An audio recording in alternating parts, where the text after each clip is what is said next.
Kenapa, Sid? Baju kamu tuh polos. Lihat tuh teman-teman kamu. Kalau mau main, lihat dulu aturannya.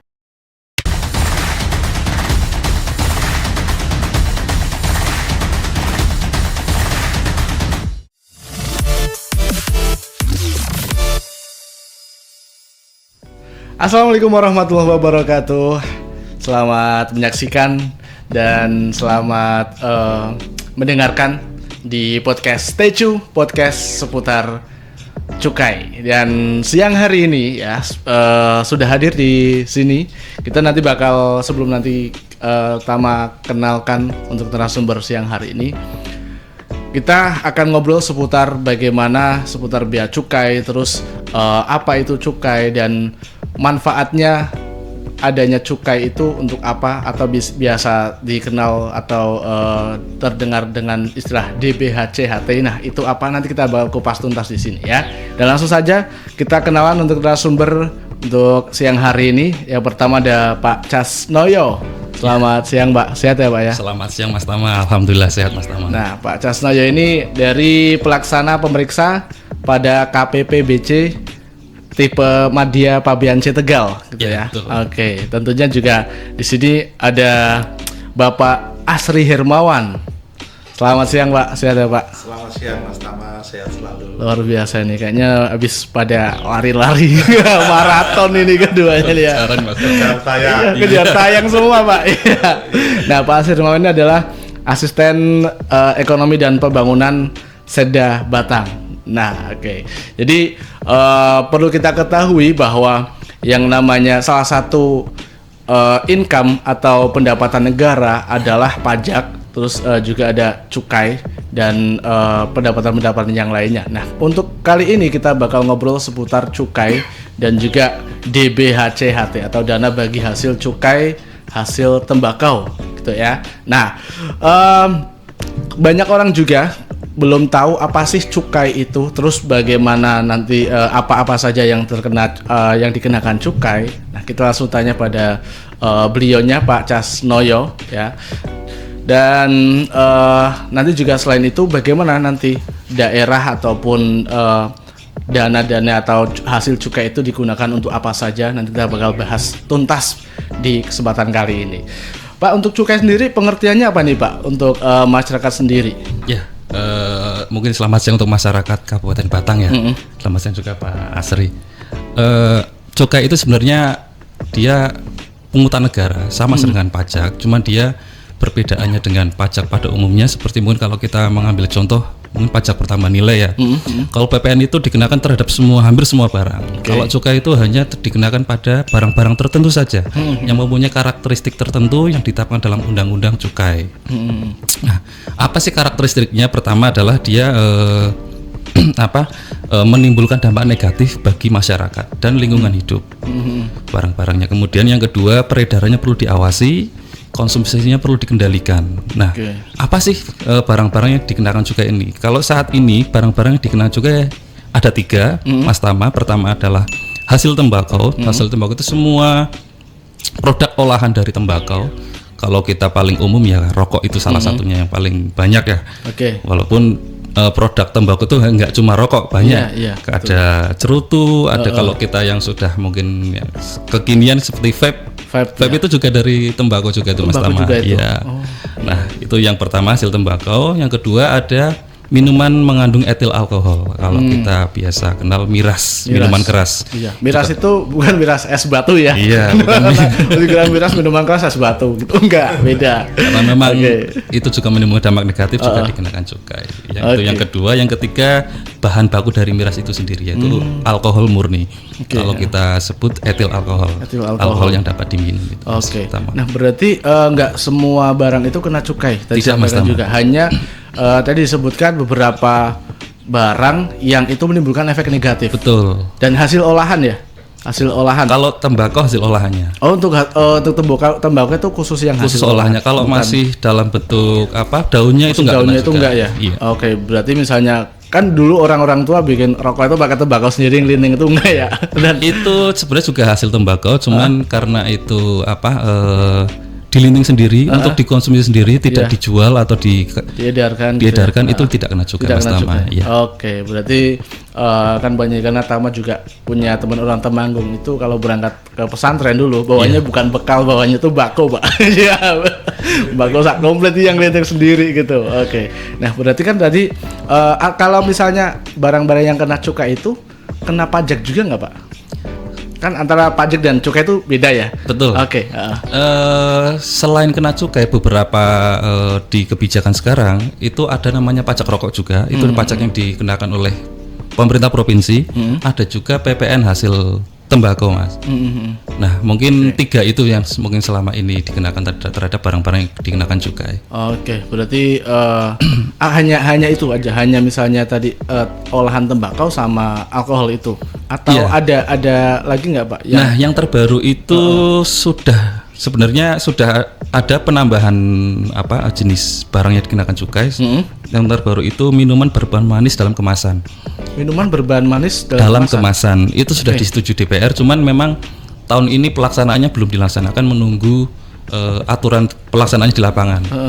Nah, itu contohnya seperti apa? Ya, yang kita biasa kenal minuman-minuman di warung, mungkin di supermarket yang berpemanis itu nanti dikenakan cukai. Kenapa dikenakan cukai? Karena kita tahu kalau semakin banyak mengkonsumsi gula itu kan pasti menimbulkan dampak negatif seperti penyakit diabetes, obesitas, atau mungkin kadang-kadang kita pernah mendengar anak kecil baru umur mungkin 10 tahun udah gagal ginjal itu karena sering mengkonsumsi minuman bermanis. Berarti kayak misalnya yang sekarang banyak di minimarket, supermarket gitu, itu nantinya bakal kena gitu. Bakal kena cukai. Oh gitu, iya.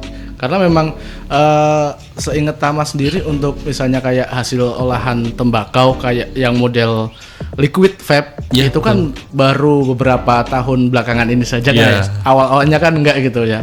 Nah, itu nanti juga akan dikenakan berarti ya yang itu. Kalau liquid vape sudah. Liquid vape sudah kena. 2018 kayaknya pas sudah. juga dialog di sini juga gitu.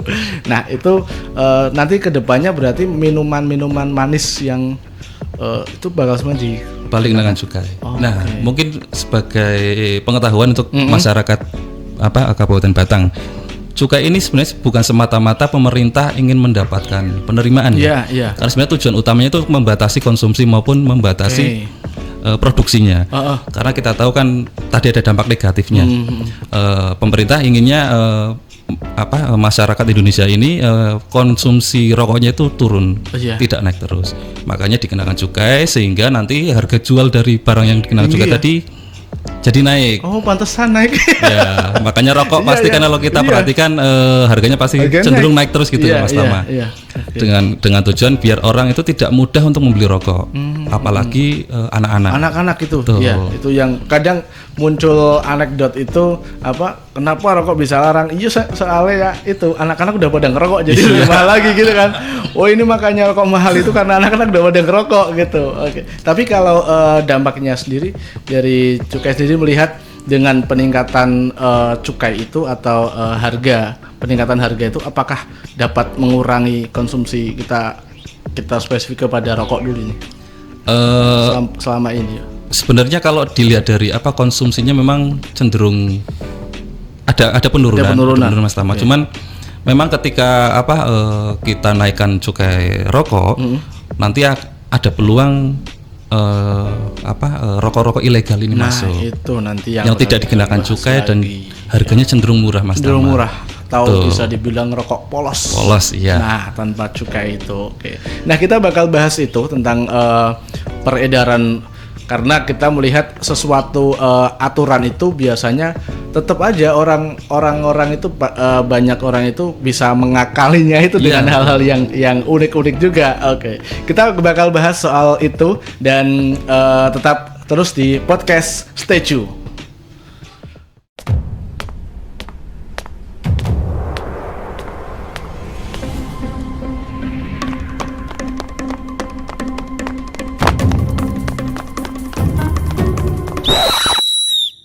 Kenapa lagi sih? Baju udah lengkap ini. Ya iya sih, lengkap. Tapi lihat-lihat dulu dong. Masa baju bola buat renang?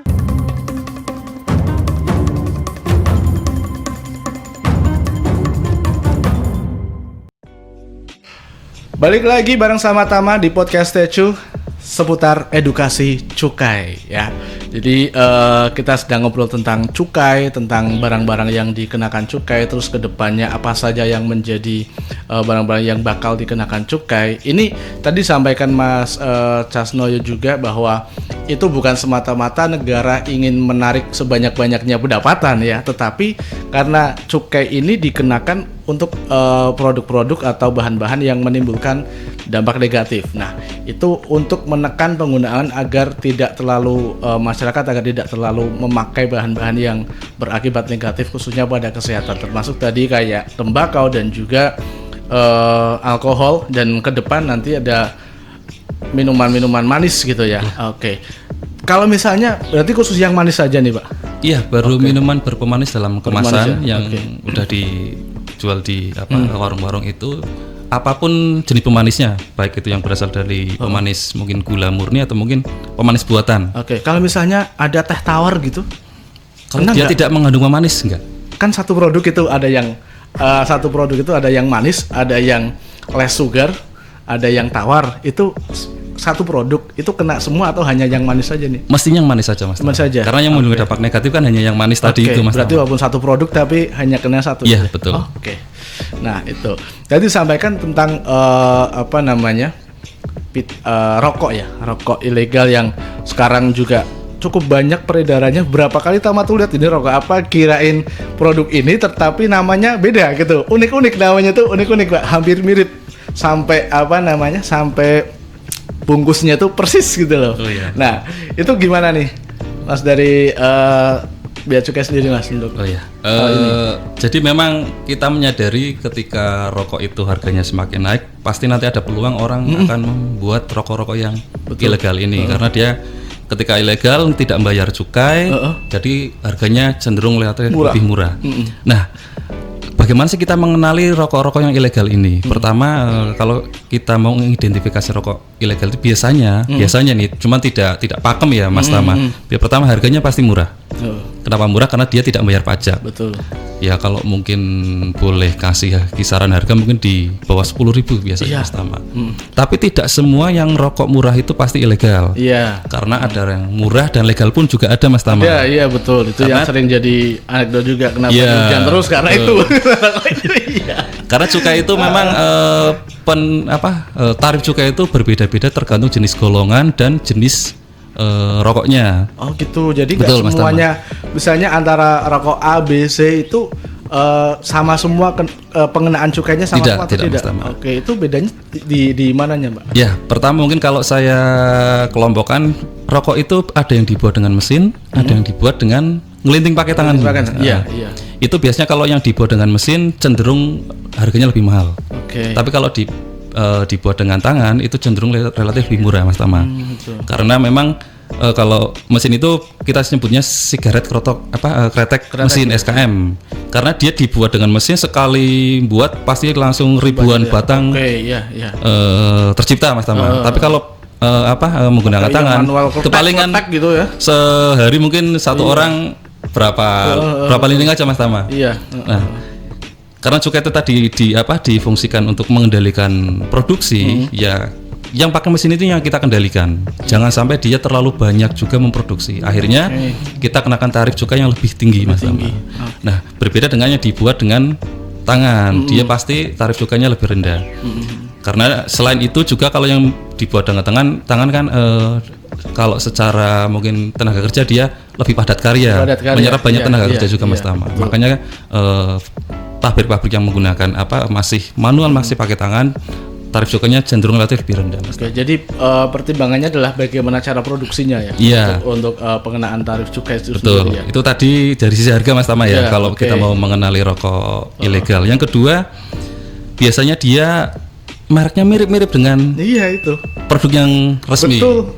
Dan kemasannya pun mirip. Kemasannya juga mirip. Itu untuk mengelabui konsumen, Mas Tama. Memang pabrikan yang nakal ini memang pinter lah bagaimana caranya biar konsumen ini bisa terkelabui dengan merek rokok ilegal ini. Yang ketiga, biasanya dia tidak ada iklan, Mas Tama. Ya kalau ada iklan namanya nantangin nantangin aparat itu. Udah ada iklan, wah ini nantangin. malah iklan gitu ya. Atau mungkin merek-merek biasanya nggak dikenal ya, itu Mas Tama. Iya, oke. Itu ciri-ciri rokok ilegal. Nah, bagaimana untuk menentukan rokok ini legal atau tidak? Iya. Biasanya pelanggaran rokok ilegal itu kita kelompokkan ada 4. Pertama itu rokok polos, Mas Tama. Rokok polos itu rokok yang tidak ada pita cukainya. Pita cukai. Kalau kita mungkin perhatikan di rokok itu biasanya kayak ada stiker, Iya, kalau iya. ada, seperti segel gitu ya. Segel, Kalau dibuka pasti akan terkelupas, Iya, robek. Itu namanya pita cukai, Mas Tama. Nah, salah satunya kan untuk kita mengenali rokok itu ilegal atau enggak adalah pita cukai. Iya, Terus sebenarnya fungsi dari pita cukai sendiri itu untuk apa? Karena apa ya, beberapa jenis kan beda ya pita cukainya. Kalau Betul, kita Mas lihat itu dari mulai dari sisi rokok juga beda. Terus juga dari sisi produk misalnya kan nggak hanya rokok yang kena cukai ya, ada alkohol pun ada cukainya gitu. Itu perbedaan warna itu menentukan apa sebenarnya? Sebenarnya itu untuk mengidentifikasi saja, untuk pembeda saja, Mas Tama. Pembeda dalam segi pengenaan cukai atau? Ya, karena tadi kan seperti yang sudah saya jelaskan, rokok itu termasuk minuman keras itu ada digolong-golongkan, Mas Tama. Seperti tadi rokok ada yang dibuat dengan mesin, ada yang dibuat dengan tangan, dan tiap katakanlah yang dibuat dengan mesin pun itu kita golongkan lagi. Misalnya SKM sigaret kretek mesin, ada golongan 2, ada golongan 1. Kalau golongan 2 itu kalau dia produksinya dalam 1 tahun pabrik itu tidak lebih dari 3 miliar batang. Kalau golongan 1 lebih dari 3 miliar. 3 miliar batang. Ya. Kayaknya juga. Nah, itu nanti hanya untuk membedakan saja, Iya, Mas iya. Tama, warna-warna itu, Mas Tama. Oke, jadi untuk pembeda saja ya. Betul. Oke. Nah, selain pita cukai, untuk mengenali rokok yang ilegal itu bedanya di mana sama rokok legal, Mas? Ya, paling umum memang kalau yang rokok ilegal itu pasti polos. Paling Polos banyak itu yang ya? kita Iya. temukan di lapangan Iya, pelanggaran yang sering terjadi. Yang kedua adalah pita cukai palsu, Mas Tama. Pita cukai palsu itu rokok ada pita cukainya, Iya. cuman pita cukainya palsu. Nah, yang bekas gitu. Iya, betul. Nah, itu nanti ada yang ketiga yang bekas itu, Mas Yang Tama. bekas itu. Yang palsu ini ya mirip kayak uang, Mas Tama. Kan kita kalau mungkin kita lihat kan ada uang palsu juga. Iya, Nah, ini juga ada pihak-pihak yang memang sengaja membuat pita cukainya itu juga palsu. Oh iya. Nah, pita cukai ini mungkin kalau masyarakat Kabupaten Batang mungkin sebagai informasi saja, dibuat di perusahaan yang memproduksi sama dengan uang, Mas Tama. Jadi dia punya tingkat keamanan yang tidak kalah dengan uang.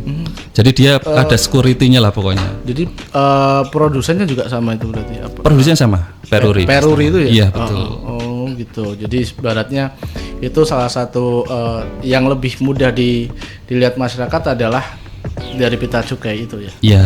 Oke, karena juga kalau teliti lagi kan itu ada tahunnya itu biasanya. Ada tahunnya juga, Mas Ada Tama. tahunnya. Dan tiap tahun pasti temanya berbeda-beda terus, Mas Tama, kita ganti iya, terus, Mas betul. Tama. Kalau tahun ini apa? Mas? Kalau tahun ini adalah bunga. Bunga. Temanya bunga tahun ini, Oke, Mas Tama. pernah juga kayak misalnya burung langka gitu ya. Ya, kalau tahun kemarin ikan. Ikan itu. Ya, sebenarnya untuk apa? Biar Ya biar kayak uang lah. Iya. Kayak lebih variatif gitu ya. dan Oke. tidak mudah untuk ditiru. Tidak mudah ditiru. Oh. Kalau katakanlah pabrik-pabrik rokok ilegal yang udah memproduksi pita cukai tahun kemarin ikan, tahun ini udah ganti bunga, kan mereka harus merubah mesinnya lagi gitu, Mas Tama. Oke. Biar tidak mudah ditiru aja.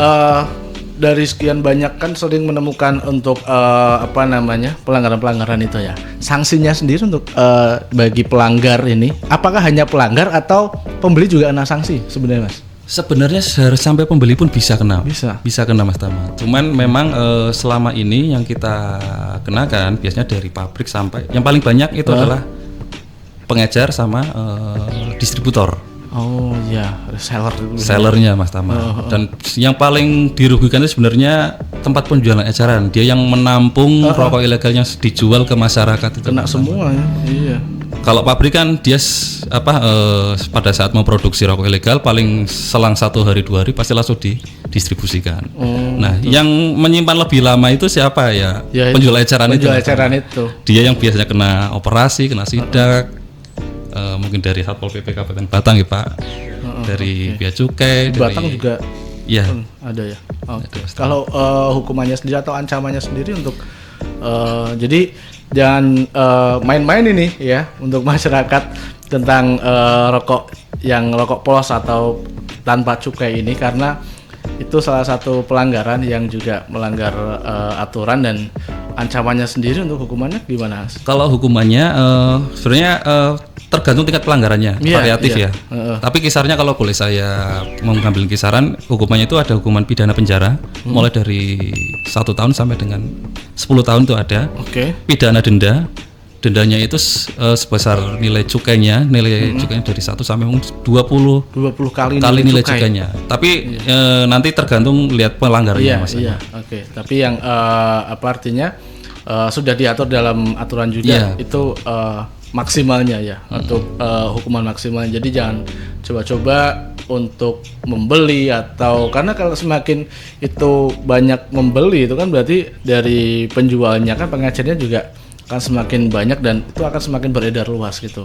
Dan tentunya itu akan merugikan, selain merugikan negara juga ada ada efeknya, ada dampaknya pada pengguna juga karena kan nggak kekontrol gitu ya Pak ya.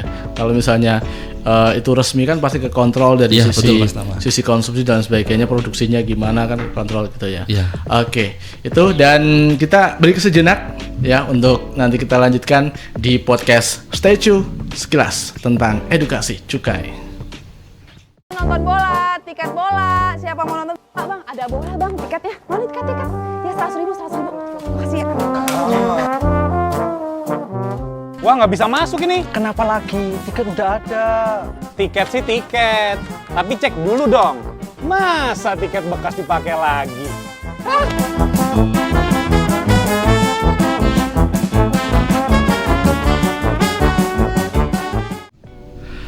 Tama Ramadan di sini masih di Stay Tune seputar edukasi cukai bareng sama Mas Casnoyo dan juga Pak Asri Hermawan. Tadi kita sudah ngobrol seputar cukai, apa saja yang dikenakan cukai, terus sanksi-sanksinya, terus bagaimana cara kita mengenali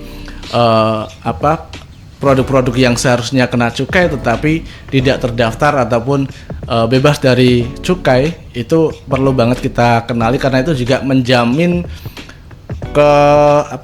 keaslian ataupun menjamin dari komposisi yang kita konsumsi tersebut, kayak misalnya rokok, alkohol dan sebagainya. Kalau itu kena cukai ataupun misalnya resmi dapat pita cukai, itu pasti juga selain hanya dapat pita cukainya, pasti akan dilihat komposisinya yang kalau itu sangat membahayakan pasti juga akan dilarang. Itulah salah satu pengaman untuk masyarakat yang mungkin masih mengkonsumsi hal-hal yang kena cukai itu ya. Tapi ya baiknya sih hindari aja. Tapi yang nggak mungkin, masih banyak juga yang pakai gitu. Nah, di situ juga nanti bakal kita obrolin seputar dana bagi hasil cukai hasil tembakau. Itu sebenarnya apa dana bagi hasil cukai hasil tembakau itu? Nah, langsung kita tanyakan Pak Asri Hermawan, asisten ekonomi dan juga pembangunan Seda Batang. Pak, DBHC-HT itu apa itu Pak sebenarnya Pak? Itu masyarakat kan nggak tahu apa ya pokoknya intinya gempur rokok ilegal gitu loh.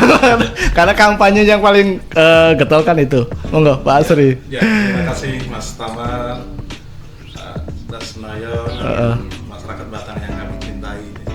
Jadi dana bagi hasil cukai hasil tembakau ini adalah pendapatan yang diterima oleh Pemda Batang. Nah, kalau kami bicara di Batang adalah dari hasil cukai yang semuanya dihitung oleh pemerintah pusat, baik itu yang penghasil tembakau maupun penghasil rokoknya tadi. Jadi di tempat kami ini ada yang petani tembakau, juga ada pabrik rokok yang di sini di Kademan itu ya, tulis Bingmas namanya perusahaannya. Itu di sana kalau satu hari ini mungkin 2 juta satu hari ya. Produksinya Pak. Satu hari itu. Ya mungkin lebih ya. Satu hari kita bayar cukai ke bukan kita, maksudnya perusahaan bayar cukai ke pemerintah pusat. Dari dikumpul itu nanti kita dapat bagi hasil dari pemerintah pusat melalui Menteri Keuangan, kita dicanangkan dapat berapa. Untuk tahun ini Kabupaten Batang dapat 15 juta. 15 juta. Miliar maksudnya. Wah, iya. 15 miliar. Wah, 15 juta. Iya, dari 14 ditambah lagi perubahan udah 500. juta kita dapat 15 miliar. Mestinya Dari sih saya mau minta lebih ke DBHCHT itu ya, Pak? Iya, minta Iya. lebih ke ini Cukai. pemerintah pusat Pemerintah karena pusat, iya. kayaknya tahun ini kami belum kehitung ini cukai yang pabrik rokoknya ini. Iya, Harusnya kami dapat 21-an mungkin. Oh, iya. Karena kan penghitungannya digabung, ada kota Tegal, Pekalongan sama kita. Itu digabung berarti ya, Pak? Iya, baru dihitung cukainya itu. Oh, Tapi gitu. kita masih usahakan. Oke, kalau berarti kalau misalnya daerah-daerah yang dapat DBHCHT, apakah semua daerah dapat atau kriteria tertentu, Pak? Kriterianya tadi ada petani tembakau yang Ada menjual petani tembakau, kemudian iya. ada pabrik rokoknya. Makanya Makanya kalau paling besar itu ya Kudus. Kudus, itu. iya, luar biasa itu. Mungkin sampai 500 miliar itu per tahun Banyak itu ya. ya. Itu ya. Itu jadi bagi hasil di rata-rata indikatornya tadi petani dan ada pabrik rokok. Oke, jadi kalau nggak punya dua-duanya nggak dapat tuh? Tetap dapat Mas. Tetap dapat. Tetap dapat. Oh, gitu. Tapi kecil Kecil. Ya istilahnya udah seperti lah ya untuk Karena dampak tadi dampaknya itu, juga ya. dampak dari rokok tadi. Kan yang beli nggak cuma yang punya pabrik Iya. rokok. Betul masalah Oke. yang beli Semuanya. Nah, itu DBHCHT itu biasanya kan tahun ini ya, Pak? Tahun ini apa? Tahun ini kita dapat tahun 2025 ini dapat 15 miliar. 15 miliar. Oke, nah itu bisa digunakan untuk apa saja sebenarnya, Pak? Kalau kegunaannya kita pokoknya ada ada tiga. rule-nya atau gimana, Pak? Yang pertama untuk kesejahteraan masyarakat. Yang kedua untuk penegakan hukum. Tadi salah satunya dikatakan Mas Noyo ini bahwasanya harus ada operasi. Iya, karena kalau tidak membayar cukai itu kerugian pemerintah ada dua. Nanti kita jelaskan. Siap. Kemudian yang satu, yang nomor 3 ini berarti untuk kesehatan. Jadi untuk kesejahteraan masyarakat, kemudian untuk penegakan hukum, yang satunya lagi untuk kesehatan. Oke, nah tadi yang promosinya gitu. Jadi untuk kesehatan 50%, penegakan hukum 10%, 40% untuk kesehatan.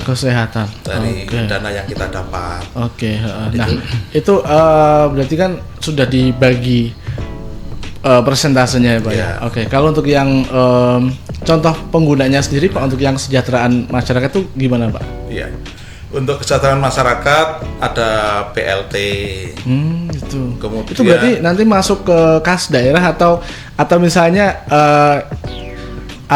tersendiri, Pak, tidak masuk ke kas daerah tapi itu tersendiri gitu atau jadi satu dengan APBD, Pak? Semua pendapatan masuk ke yang ke Pemda itu masuk kas umum daerah. Jadi satu. Iya. Hanya tata cara penggunaannya itu masing-masing. Kayak yang cukai ini agak ada spesialis ya. Iya. Artinya mulai dari awal ini dibentuk tim di Pemda Matamu, tim sekretariat. Ya, ketuanya asisten 2 sekda, pengarahnya Bu Sekda, kemudian anggotanya Pak Perida, kalau dulu Pak Perda, Pak Pelitbang, terus keuangan BPKPAD. Di sana itu tugasnya menyingkronkan, mengkoordinasikan dulu anggaran untuk apa saja, dan menyingkronkan dengan bea cukai, dengan provinsi, dengan pusat, disinkronkan dulu. Kemudian ada pemantauan supaya nanti tepat sasaran. Kemudian pelaporan kami ke sana. Jauh cukai paling bagus nih sementara pelaporan ini.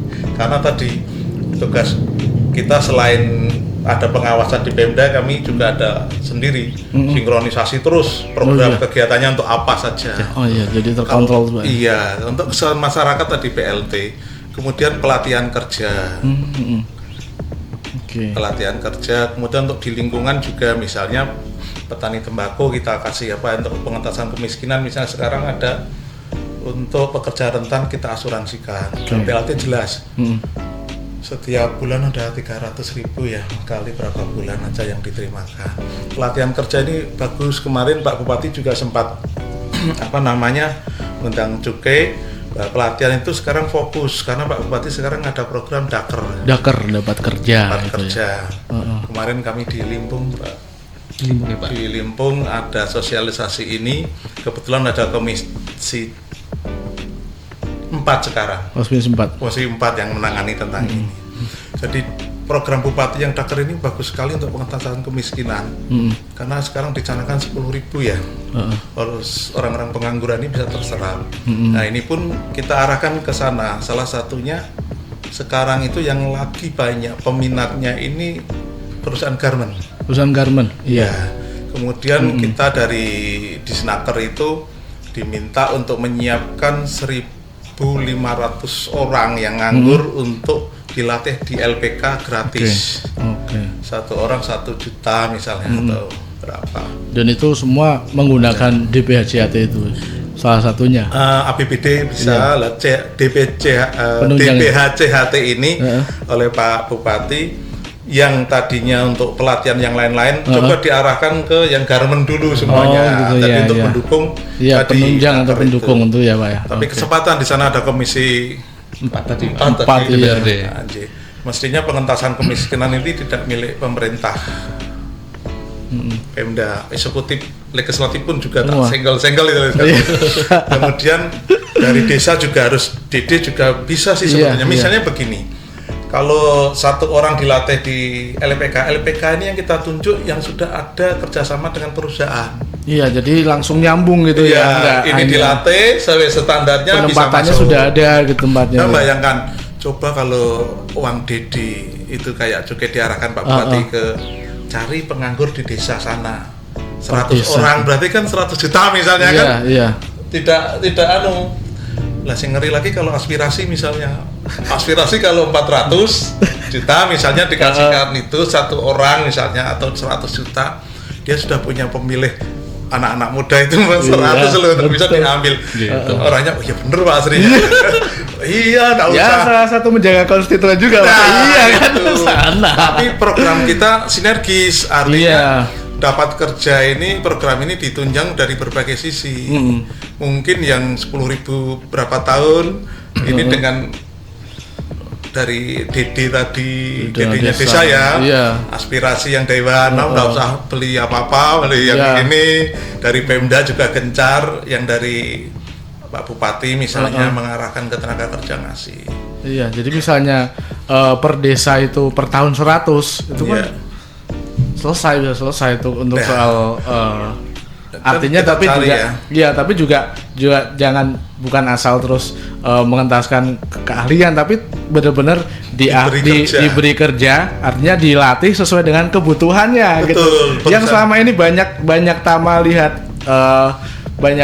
berapa kan pelatihan kerja, tetapi setelah itu ngapain gitu. Karena Tama pun udah beberapa kali ikut pelatihan wirausaha, pelatihan apa enggak di sana karena enggak ada. Kita aja LPK yang sudah join dengan perusahaan.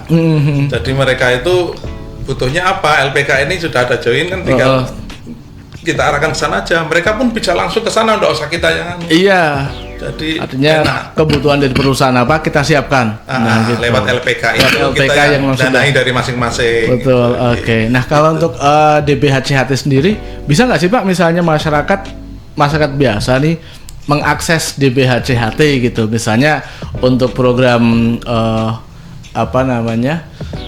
untuk kegiatan-kegiatan sosial atau kegiatan kemasyarakatan gitu, bisa nggak Pak? Untuk sampai yang saat ini, Pak. DPHCHT karena ini dari rokok, khususnya yang bersinggungan dengan rokok. Iya. Kecuali yang kesehatan ini. Iya. Kalau kesehatan kita ini kemarin untuk UHC. Banyaknya untuk UHC.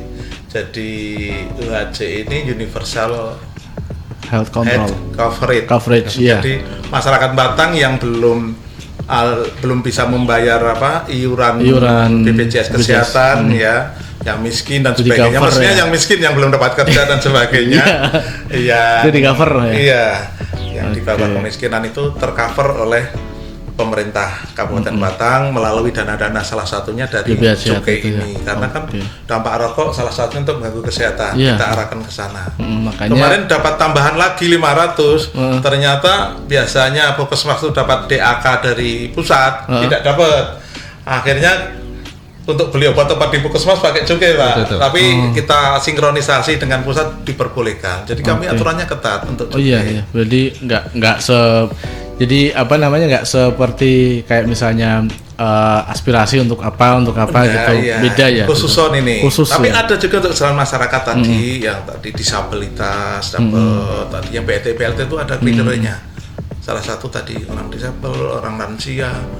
Terus yang memang berkebutuhan khusus miskin dan sebagainya dapat BLT itu. Termasuk atau misalnya petani untuk tembakau juga. Untuk misalnya masyarakat ingin mengadakan pentas seni gitu, yang di situ diisi muatannya adalah kampanye gembur rokok ilegal gitu, dengan misalnya dengan teater atau dengan kesenian-kesenian yang lain, itu bisa juga sih Pak?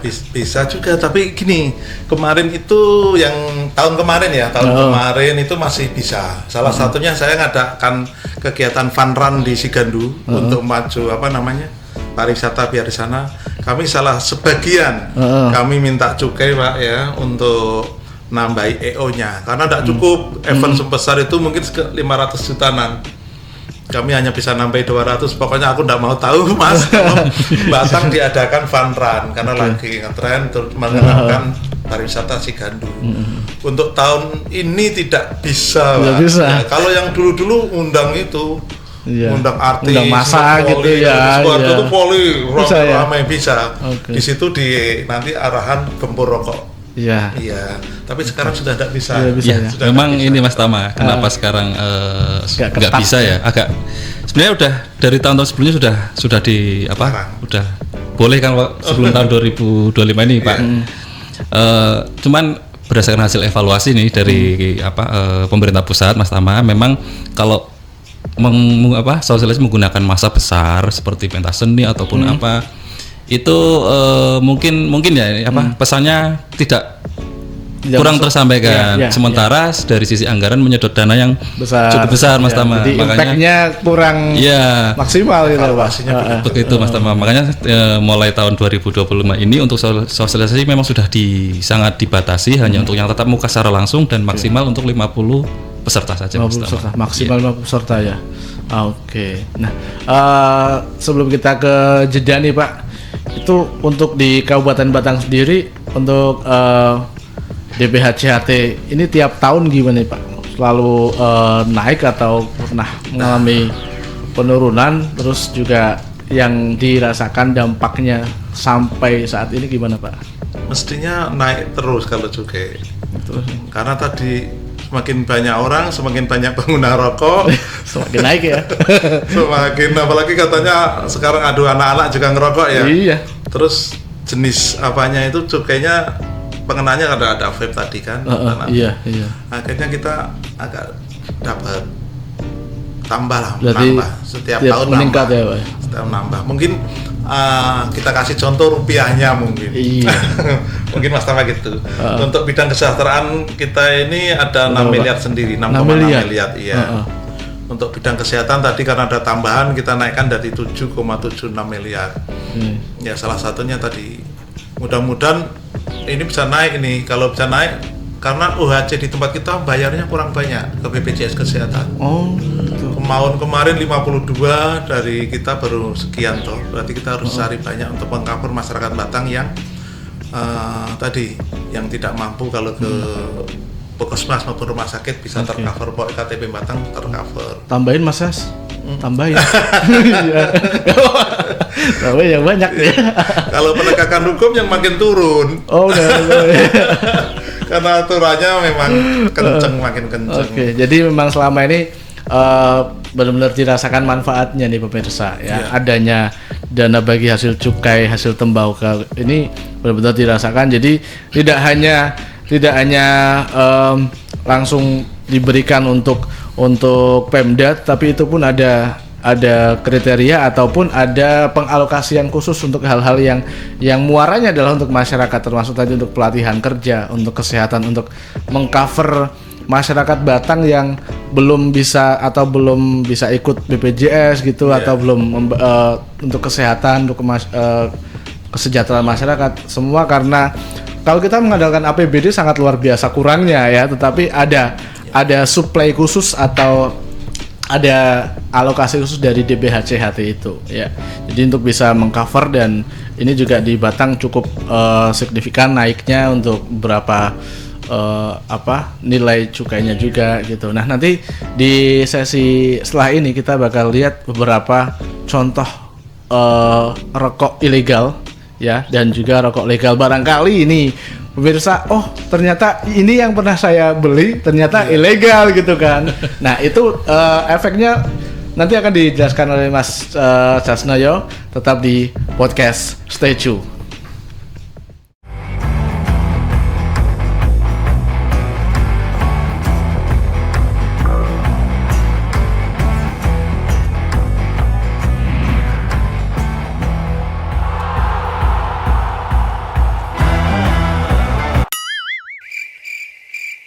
Wasit, kenapa lagi Mir? Masa bolanya palsu?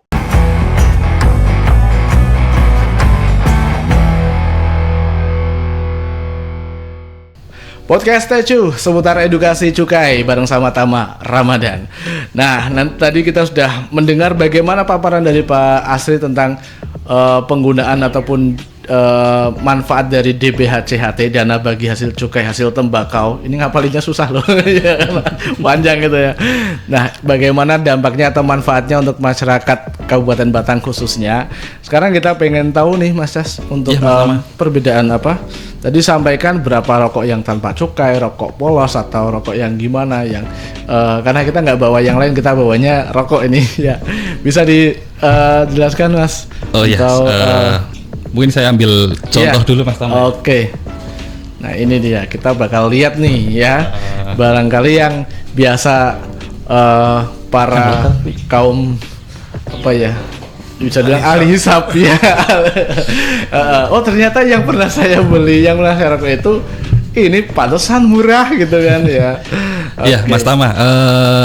Seperti yang mungkin sudah saya tadi jelaskan, beberapa contoh pelanggaran rokok ilegal. Pertama memang dia rokok polos. Kedua, rokok pita cukainya itu palsu Mas Tama. Palsu. Kemudian yang ketiga, pita cukainya itu bekas. Artinya pita cukainya asli, cuman dia sudah dipakai pada bungkus rokok yang lain, dibuka terus dipakai lagi pada bungkus rokok yang baru. Itu juga pelanggaran Mas Tama. Yang terakhir adalah pita cukainya itu asli, cuman dia bukan peruntukannya atau berbeda Mas Tama. Ini saya sebelum ngasih contoh yang ilegal dulu Mas Tama, mungkin saya mengambil beberapa contoh produk rokok yang legal dulu Mas Tama ya. Iya. Okay. Ini tidak bermaksud untuk iklan Mas Tama, cuman karena kemarin lagi mana kita tahu ini apa legal apa nggak legal, kalau kita nggak. Untuk yang ini yang legal Mas Tama. Untuk yang legal Mas Tama. Karena kemarin kita habis survei harga pasar, harga transaksi, dan saya coba iseng-iseng beli aja dan ngacak aja, random aja saya ngacak. Saya ngambil 3 jenis rokok. Nah, ini untuk masyarakat Kabupaten Batang, kalau untuk biar tahu ya mana pita cukai asli dan yang palsu. Pita cukai itu biasanya dia dilekatkan di bagian penutup dari rokoknya. Ketika dia dibuka pasti dia akan robek. Karena untuk mengantisipasi agar pita cukai ini tidak digunakan lagi Mas Tama. Dan biasanya dia ada berbagai jenis warna ya, ada yang mungkin jingga, ada yang juga biru, ini tergantung golongan. Nah, warna dasar untuk pita cukai tahun 2025 itu adalah sedikit kemerahan, agak pink. Coba lihat Mas Tama mungkin. Kertasnya itu tidak putih, cuman dia tetap agak kemerahan, Mas Tama. Ini yang biru pun dia akan tetap agak kemerahan Mas Tama. Dasarnya itu untuk mengidentifikasi mana pita cukai yang asli dan yang palsu. Kalau untuk tahun 2024 itu warna dasar kertasnya itu adalah biru. Kalau ini karena pita cukai tahun 2025 dia warna dasarnya adalah kemerahan. Kemudian ada ciri khas yang membedakan temanya tiap tahun. Kalau tahun 2025 adalah bunga, ini ada bunga kamboja Mas Tama. Sama Mas Tama. Nah, kemudian kalau kita perhatikan lagi, biasanya ada kayak di pita cukainya ada kayak serat-serat warna merah, kayak cacing kecil-kecil Mas Tama. Itu beneran serat, itu bukan print-printan. Kalau kita ambil pakai mungkin peniti atau itu bisa Mas Tama. Kemudian ada kayak semacam hologram di sini ya. Kalau kita arahkan ke cahaya juga dia pasti akan timbul gambar bunganya Mas Tama. Oke. Ini kalau kita lihat dari pita cukai yang asli Mas Tama. Rokok yang asli ya. Iya, yang itu ya. Nah, Pita cukai. kemudian saya juga membawa contoh rokok yang ilegal. Nggak boleh dirokok ini Pak ya? Ini sebenarnya udah beberapa tahun ini Pak. Oh iya. Belum kita ganti-ganti nih Pak. Contoh rokok. Jadi mungkin ini Ada lagi hasil yang unik-unik masih ada lagi banyak. hasil tangkapan mungkin udah 2 atau 3 tahun yang lalu Pak Asri. Jadi mungkin kalau yang sekarang mungkin merek-merek udah berubah-ubah mungkin Mas Tama ya. Makin kreatif. Nah ini kalau dilihat contohnya memang lebih banyak rokok polos Mas Tama. Iya. Tanpa pita cukai. Ada juga yang ada pita cukainya nih. Karena memang dia pita cukainya Palsu. kita duga ini palsu Mas Tama. Nah, terus kemudian dia mirip-mirip mereknya. Misal nih kayak GA, mungkin kan pelesetan dari LA mungkin sama. Kemudian apalagi Black itu Mas Tama ya. Hanya kebalik gitu. Iya. Ya kan segitiga. Ya biasanya dimirip-miripkan lah gitu Mas Tama. Apa Mas Tama ya? Dalil. Kalau Pak perokok pasti paham ya. Dalil itu senang. Iya. Aneh-aneh. Ya kurang lebih seperti itu Mas Tama. Jadi ini ya. Tapi kalau Tama perhatikan, selain dari cukai, selain dari pita cukainya, itu dari bungkus plastiknya loh pemirsa. Itu biasanya yang polos gini, itu plastiknya kendor. Atau kenapa kayak kurang kenceng gitu loh kayak ini kan? Kurang presisi Mas Tama ya. Ini kayak kendor gitu. Sekali buka semua itu ya. Udah lama. Udah lama juga Mas Tama. Betul. Enggak, kadang yang baru pun kayak itu. Tama pernah lihat Rokok ini. polos ya? Enggak, loh, ini apa gitu? Loh, ternyata tiruan dan tak lihat kok udah ada itunya ya. Nah, ini ya. Bisa ini yang rokok-rokok Contoh rokok ilegal. contoh rokok ilegal nih. Ya. Oke, ini. Yang berapa barangkali pemirsa pernah ternyata itu ya ini ya. Oke. Jadi perlu waspada juga ya, karena bisa saja ini beberapa oknum bahkan bisa mengisi dengan bahan-bahan yang berbahaya kayak semisal kayak narkoba dan sebagainya di dalam rokok yang karena nggak terawasi kan ini ya. Nah, betul. Produksinya nggak terawasi, terus juga peredarannya juga nggak terawasi, komposisinya yang nggak terawasi, berapa persen komposisi hidrogen kan nggak terawasi. Tapi kalau yang rokok yang legal bukan berarti mengajak untuk rokok ya, tapi bedanya seperti itu. Bedanya ini lebih ke terawasi secara produksi dan juga secara komposisi lebih terawasi. Ya bukan berarti lebih aman, sama aja. Iya betul Mas Tama. Gitu ya. Jadi prinsipnya ya merokok itu sebenarnya nggak baik Mas Tama. Iya.